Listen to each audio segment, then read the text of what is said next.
I hate that face he makes. He always does that. How do you even do that? She's really good.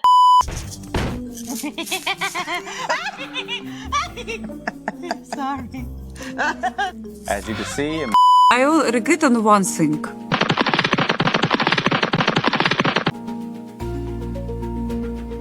We didn't have a party at Josh's house. Oh my God, bro. Oh, hell no, man. What the fuck? You okay? yeah. Like, but just watching it back, you know, I don't know. Like, that was so dumb. Anyway. Look at my face. Oh. I don't give a damn. Hey guys, welcome back to 90 Fiance, The Last Resort, Between the Sheets, episode 17, the very last episode. The blonde bombshells are ready for the last episode. Let's do it. Woo-hoo. So we're starting off when Gino and Matt talk for the very first time. And Jasmine's like, I could not believe what was happening. I was panicking. Oh my gosh, I will have to have sex with another man that is not my husband. Like, it started to felt more real, and I was panicking. I was checking out. I was like, I don't know if I'm gonna be able to do this. Okay. Gino said that he had a lot of pressure from Jasmine to pick Matt, but then he thought that it was for the best because he didn't want her to meet up with some random people who she doesn't even trust. To me, that's not very safe. She can run into the wrong person and she'll never come back. Yes, ma'am. That is something I definitely agree with. But even if they don't, you know, kill you, think about all the diseases you could get from like sleeping around with so many different people. So like if you choose to live that lifestyle, you gotta make sure that you're getting tested and the person you're banging is also getting tested. But Josh is watching and he can't believe that Matt is talking to Gino as if he's Jasmine's husband. Boy, I would beat your ass the fuck. I don't care who the fuck you is. If that guy would have spoken to me about my wife the way that he spoke to you, I know what Jasmine needs. I would have slapped the him. That was what I was saying because, bro, you're like this side dude. Why are you talking? Is it worth it? Hell yeah. That's something I should have been a red flag to me. Oh, okay. I mean, you're living in a sea of red flags, but... Rob is watching, and he said that Gino would do anything to keep Jasmine, but he also doesn't have any control over his relationship. And then he said that all of this is crazy because he won't even let Jasmine use sex toys, but is willing to have her sleep around with other people. Like, what the... If you didn't want her to use toys, then having sex with an actual person is way worse. He might have the source. Not only is she using source, but she got somebody who knows how to use his source, and he's been using his source, and now he's gonna use it on your girl. Like, bruh, you should definitely let her have a toy. That is crazy because I didn't even know that she wasn't even allowed to use sex toys. Was she just supposed to like DJ it the whole entire time? Hell yeah! Nah, because Gino can go straight to hell for that because what the fuck? Hell. Go to hell. Go there. Go immediately. Straight. Also, fun fact, I got like a sponsor to do the sex toys thing, but my mom was so against it. Like, I cannot. She almost had a heart attack. She was like, no, don't tell people to do such a thing. You know that's sinful. And I was like, okay, I won't do it. But they actually ended up sending me so many toys because they sent like a pack of 3, right? But then it didn't come on time. So they thought something was wrong with like the shipping. So they sent another one. And then another one. So I had like 9 sex toys that got sent to me. And I was like, do you guys want me to send it back? It's my fault. I'll pay for shipping and everything. They're like, no, you can keep it. So I was like, okay. So now I just have 9 sex toys in my room. Well, now I have 8 because my brother's girlfriend came to me. She was like, oh, can I have one? I was like, sure, go ahead. But I don't know what to do with the other 8. And I tried selling them online, but nobody was buying them. So I was just like, what do I do? Can't even use it. Oh. Anyways, Sophie says that she feels bad for Gino because he's doing this not to lose Jasmine. That's really sad. Why cannot take these blue pills and just one time just Maybe give her what she wants? Working. This could be true. Maybe they don't work anymore. That's so sad. If the blue pills stop working and that's the real reason, then that's really sad because he can't. No, Sophie got it all wrong because the pills work just fine because he literally bragged about using it to, you know, masturbate, but not to like, you know, have sex with his wife. So stop feeling sympathy because no, he doesn't deserve it. You better go somewhere and beat your meat. Okay, girl, bye. Now we move on to the bar. Jasmine said that she only came to have a good time, but then all of these bitches started attacking them. She said that they're snake and they're traitors. Name some of the bitches. All of them. Rob, Sophie, Daisy. The only one I take away, believe it or not, Florian. Oh, and Julia. Julia was quiet and Brandon was a lamb, part of the decoration. No, that's so true because I legit forgot that Brandon was there until he was like calming down Gino. And then I was like, oh, Brandon, when did you show up? Keep in mind, they gave him like multiple screen time, okay? But he's just, oh, this sounds so mean, but he's so invisible sometimes. You just don't even see him, even though he's right there. Oh, so sorry, Brandon. That sounds so mean. Hello, darkness, my old friend. I've come to talk with you again. Anyways, we see them continue to go off on Jasmine, and Rebecca's like, run, Jasmine. Ugh. Okay, this is why polyamorous people, ethical non-monogamous people should have their own friends, right? They should have friends who are in the lifestyle, who can support them, who can give them real healthy advice. This idea of like, oh, well, he can't catch feelings, they can't catch feelings, they can't have a friendship is ridiculous. Okay, but Rebecca, they actually did have feelings for each other. Jasmine was smiling ear to ear whenever she talked to him, like it was that serious. But she said that building trust is a good thing, especially after your man hasn't banged you for 9 months. But with them telling Jasmine to go out and find a random person from the street for her to have sex with is just wrong. So then we see Jasmine going off and Natalie and Stacey are watching. And you are the first people crucifying me. Jasmine is strong when she's fighting on other people's field, like relationship, like she good at street fights, whatever. But when the battle comes to her territory, she becomes really weak, hysterical child. She can dish it, but she can't take it. No, she cannot take it. But Brandon said that watching it back, he could see why Jasmine became the way that she was because everybody came aggressive at her, especially when her and Gino already agreed to everything. Because if I had just come in to meet the group and I had just had a conversation with the therapist and with Julia and we agreed we're gonna hold off the parents and all of them were like, well, what do you mean?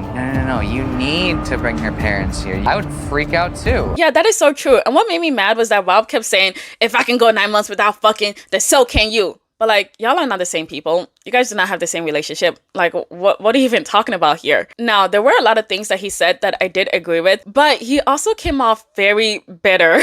Like, I knew exactly why he was mad. Obviously, we all know that he hates Jasmine, but his anger mainly came from how Jasmine interfered with his relationship because, you know, the whole like telling Sophie to like go put him on blast. So now he's interfering with Jasmine's relationships with like, you know, putting her on blast. So I'm like, okay, he basically got her back, you know? Like, yeah, he should have minded his own business, but also, Jasmine, you could have minded your own business too. Now look at this mess. Anyways, moving on to the Florian and Gino fight. Not gonna take it. You became the Hulk. Like, dude, Gino wanted to let out his rage. Man, Gino was fighting them off, wasn't he? I didn't know he was fighting them off like that.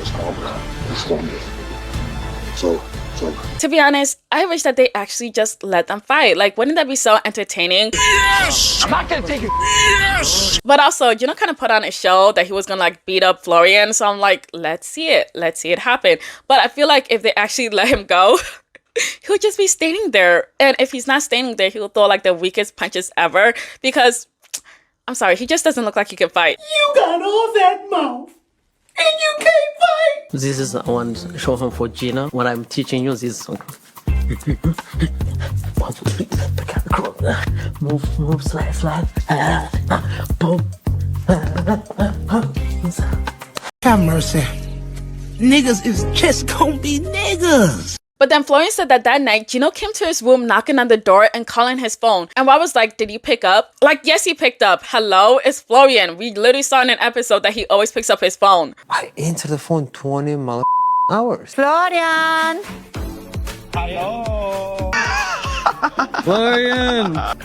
Hello, my brother. I'm busy.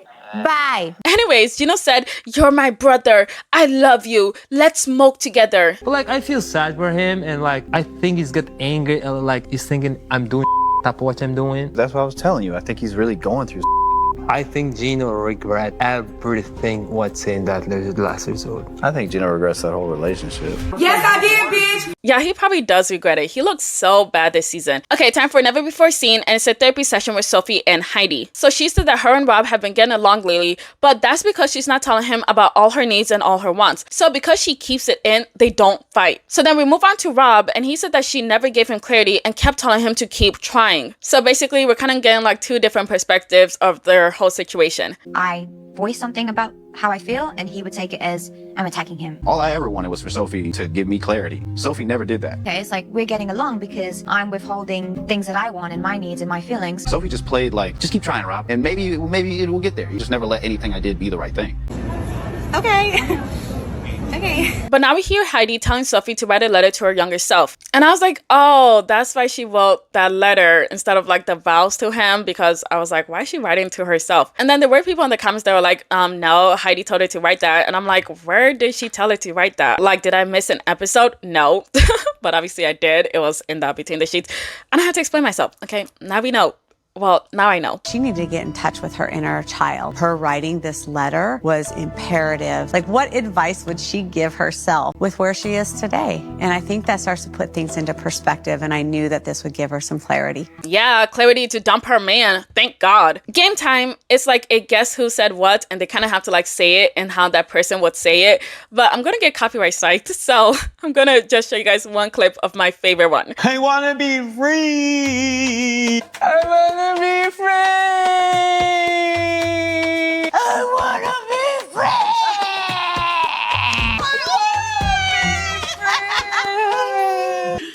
Yo!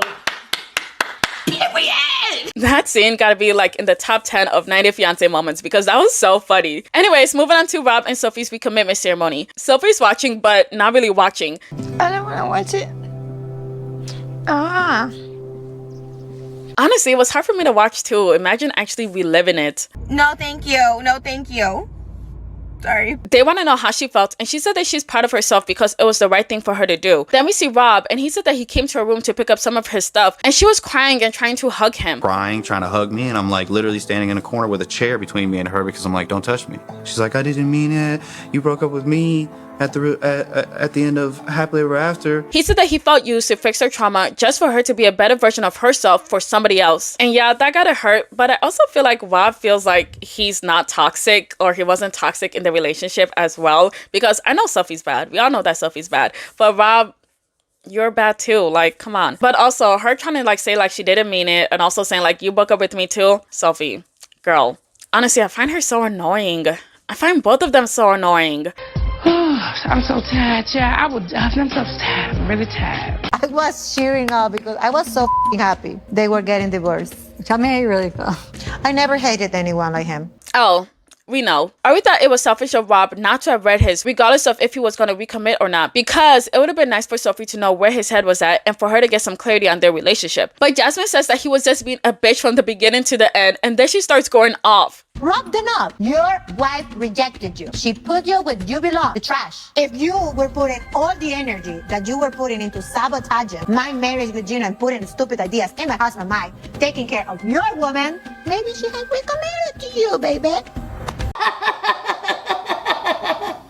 They deserve it. Yeah, they do. Florian and Stacy. Florian said that he doesn't hang out with Darcy at all, but she's still calling him, trying to hang out with him. She was going to go out. Like, some friends one night. She called me. Told me, where are you? I told with some friends. Oh, I can come. I told no, stay home. The table is full. No can accept nobody. No. Man, that's called burning a bridge. Yep. Okay, but what is Darcy's problem? Your sister literally told you to stop calling her mans in the middle of the night, and you still do so. She gave you a boundary, and you continue to cross it. And the person you're trying to even hang out with doesn't even want to hang out with you. Like, girl, it's just weird, and it's embarrassing. Get a job, get a hobby, or get some friends. Moving on to Jasmine and Gino. We watch him say yes to his wife getting banged by another man while he watches in the corner, and Benny can't believe it. I don't know. Maybe it's normal here in America. That's I'm off. Rebecca's watching this, and she says that the way they went about this was completely wrong. This ain't it. Polyamory and ethical non-monogamy is not a band-aid for your failing relationship. Jasmine's face lights up when she hears I'm agreeing to open marriage. Oh my gosh, you noticed that and kissed her right after, so shut the fuck up. Sit your stupid motherfucking ass down. He said that he didn't have too many options and he really wanted to be with her, but then he realized that when they go home, she's gonna go out and have sex with Matt. She's gonna be going to Matt's house to have sex with him. Am I gonna be able to handle it? I don't know. How don't you think about that when you're thinking about having an open marriage? Like, oh my gosh. Gino is so slow, okay? You guys. Oh my gosh. Now for the final celebration. I will regret on one thing. We didn't have a party at Josh's house. Oh my gosh, forget about that man. No! I really wanted to have a party at his house. I think it would be a nice ending and throw a syrup on him. Stop it. Get some help. Then we see Jasmine and Gino, and they're giving their final speech, and Gino gets all emotional all over again.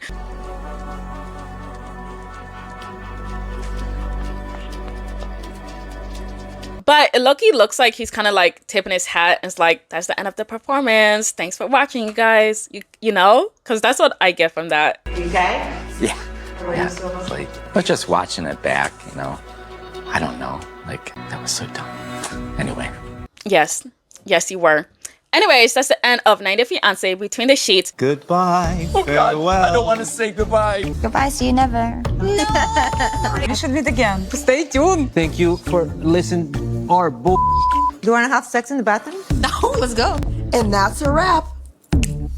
But I've heard you guys. Actually, it's more like I've been harassed by you guys. Okay, so you guys have asked me, commanded me to do to do Love After Lockup. Now, the reason why I don't do that is because copyright claim, like, they throw it out left to right, even for like the smallest clips that you use. So I am gonna do it, but I'm gonna rarely use any clips, and I'm not gonna do all the couples. And also, I hope they don't have like repeating couples because I don't watch the show regularly, so I don't really know about these people. But yeah, I'm gonna start that maybe next week. I probably won't even cover every single episode. It's just gonna be a fun thing for me to do, okay? Anyways, that's the end of this video. But wait, I need to give a super thanks to two super thanks. The first one is Bia. Thank you. You're not my scrapbook again. And next is Sarah Hutch. Thank you so much, Sarah. You're not in my scrapbook again. Thank you so much for watching. Please leave your thoughts in the comments below. Please like, share, and subscribe. Thank you. Bye. I got a new hair bot. Is it cute? It's lifting a bit. I didn't glue it down. I think I need to style it. I don't know how to style wigs though. Yeah, I definitely need to style it. Wow. Wow. But when I zoom out, it looks really big on my head. Let me show you. Like, do you see that bump? Those pills gave me a great orgasm. I'll take them by myself if I have to. I mean, that does sound like Gino. It's because it is Gino. That does sound like Gino. I like that. I'll take them myself if I have to. Take it myself if I have to.